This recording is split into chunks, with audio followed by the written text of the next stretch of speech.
Hi, and welcome back to I'm in an Emotional Decline. I'm starting to invest in a ring light because it's raining outside, so here's my natural light. Plus some Christmas lights that are that way turning my face pink.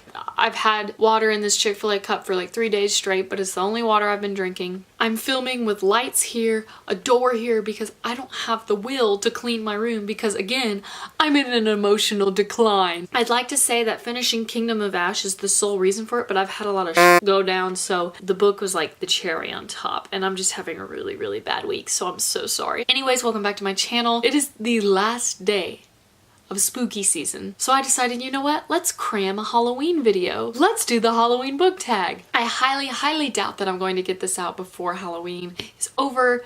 Almost inhaled like a whole thing of water. Did you hear it in my throat? Anyway, so we're doing the Halloween book tag. I'm gonna try and rip it off like a band-aid because I need to put content on my channel. Let's just get into the book tag. Okay, so the first thing is pumpkin carving. What is a book that you would like to carve up and set on fire? Wow, if that isn't just morbid, but it fits my mood perfectly right now. Without a shadow of a doubt, I'm going to hold up Frankenstein by Mary Shelley. If you have been following my channel, you will know that I had to read this for summer reading. I did 2 whole videos over it, so if you need a study tool, you're welcome. I annotated the absolute crap out of this book because I had to read it for school. I loved this book, but the reason I'm just so not here for it right now is because my school is starting this thing called Capstone, and basically it's this giant mega paper that we turn in before we graduate that contains a philosophy paper, an English paper, a history paper, and a synthesis paper. This is what I am doing for my English paper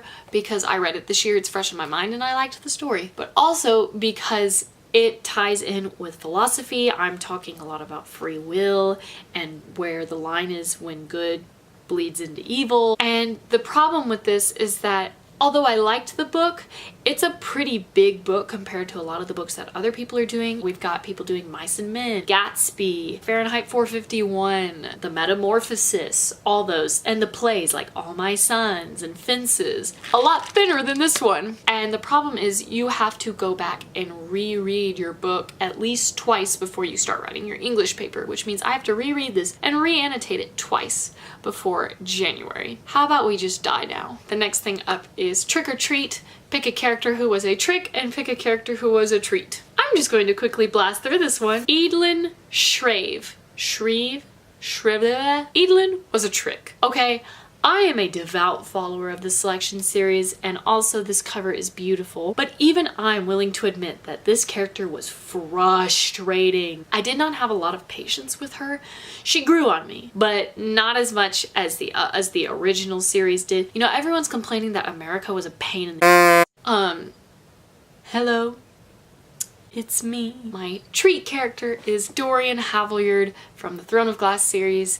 Reading Kingdom of Ash and finishing it, I just see how far his story arc has come, but I really miss the old Dorian. Like, there's nothing wrong with the new Dorian. He's gone through a lot, he's matured, he's been possessed by Demon Valg, but there's this undeniable innocence that he has in this first book, and he's just precious, and you want to protect him with your whole life before you know that, oh, he's plenty capable of protecting himself. But I love him in the first few books, especially the first one when he gets Fleetfoot and buys her all the chocolates and loans her books, and that's just a treat right there. The next thing is Candy Corn, a book that is always sweet, and for me that is going to be Twilight by Stephanie Meyer. You can literally get on my head if you want to.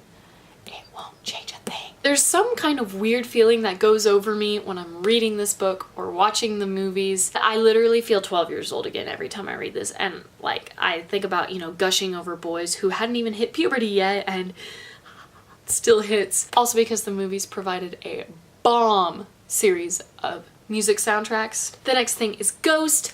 What character would you want to come visit you as a ghost? I avoided picking an already dead character. You're welcome, because I was about to really spoil Kingdom of Ash. But I'll wait to do that, and instead I will pick a different Sarah J. Maas character. I would love for Mr. Rhysand to just pop up in my room as a ghost and have, you know, sneaky little conversations. He's very mysterious and witty and funny, and his dialogue is just wonderful. So like, share that with me, why don't you? Next up is dressing in costume. If you could dress up as a character for the day, who would you be? I had to think about this one because like I really like to go all out for costumes, you know, except today because I'm in a pissy mood. A book that I haven't really thought about much in a while is A Tale of Two Cities by Charles Dickens. I kid you not, I almost said A Tale of Two Sydneys. Prideful. But I loved this book, and it's at a time where just the fashion and the wardrobe is much different from what it is now. So I think it'd be fun to dress up as Miss Lucy Manette, or should I say Miss Lucy Darnay. Team Sydney. I already know I'm gonna get beat up for this, but the next one is Witches and Wizards. Pick your favorite Harry Potter moment. Well, guess what, folks? I have not, and probably won't for a while, read Harry Potter. I'm sorry. No, I'm not.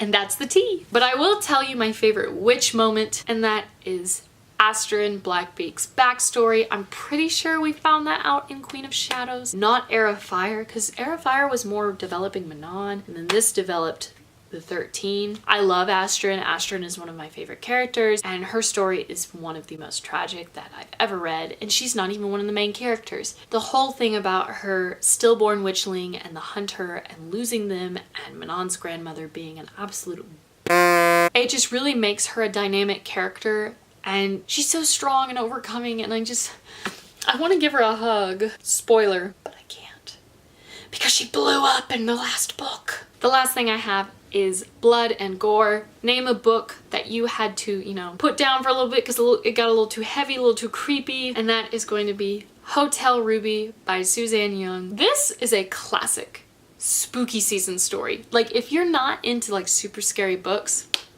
pick this up. It's small. It's not gonna kill you. It's really interesting. It makes you think. Not even 300 pages, I don't think. This is by the same girl who wrote the Program series. It's kind of like the classic, like, ooh, the 13th floor is haunted, ooh. And it's basically about coming into the hotel and realizing that once you're there, you can't leave. And there's a plot twist that literally gets ya. I think I got a little bit more animated throughout this video, but that is all I have for you guys. Thank you so much for watching. If you like this video, give it a thumbs up and subscribe down below so that I can make more videos for more people who watch when I am in a much better mood. I'm on the verge of a breakdown, and I really don't want to film when I have a breakdown, so I'm filming before I have my breakdown. This is like right before. You always see me with no makeup, but like I'm in pajamas, I'm wearing Christmas socks, and it's Halloween. I've got candles burning. I'm trying.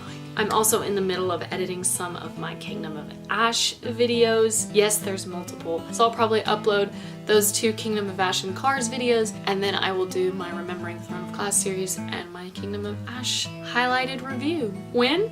I don't know. We'll do our best. Once more, my name is Sydney. I make new videos whenever I freaking can. And until next time, bye!